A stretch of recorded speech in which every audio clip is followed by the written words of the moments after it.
కేంద్ర ప్రభుత్వంపై తెలంగాణ ప్రభుత్వ సలహాదారు షబ్బీర్ అలీ మండిపడ్డారు. అమెరికా ప్రెసిడెంట్గా ట్రంప్ కాగానే దేశానికి మంచి జరుగుతుందని అందరూ భావించారని అన్నారు. కానీ ట్రంప్ మాత్రం ఆ దేశంలో ఉన్న భారతీయుల కాళ్లకు చేతులకు బేడీలు వేసి టెర్రరిస్టుల కన్నా దారుణంగా దేశానికి తీసుకొచ్చారని విమర్శించారు. ఇంత జరుగుతున్న విదేశాంగ మంత్రి జయశంకర్ అక్కడి ప్రభుత్వంతో మాట్లాడలేదని చెప్పారు. చాలా ధనవులు ఉన్నారు, కానీ అది ఎవరు చేయాలా? ఎంబసీ చేయాలా. ఫారెన్ అఫేర్స్ మినిస్టర్ అవి కూర్చోవాలా, ఎంబసీని పిలిపించుకోవాలా.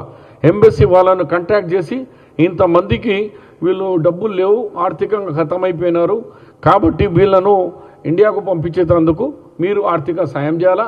ఆరు విశ్వగురు కాబట్టి మనకేం డబ్బులు తక్కువ ఉన్నది, మొత్తం డబ్బులు మనం పెట్టాలా. దమ్ము లేకుంటే ఒకవేళ మేము రెండు చేసినాం, గవర్నమెంట్ నుంచి డబ్బు 1200 టికెట్ ఇచ్చినాం, ఒక సుమారు 2000 టికెట్లు మేము వాలంటరీగా జమ చేసి తీసుకొచ్చినాం. ఇది మా ఘనత, ఇది మా ఎక్స్పీరియన్స్. కాంగ్రెస్ అంటే మా అనుభవం. అందు గురించి ఈ పుస్తకం మీకు దీని మెయిన్ జిస్ట్ ఇమిగ్రెంట్ పాలసీ మీద మీకు వాట్సాప్లో మీకు పంపించేస్తున్నాను. అక్కడ ఇమిగ్రెంట్స్లో మేము కలుస్తున్న వాళ్ళ ఇబ్బందులు విన్నాం.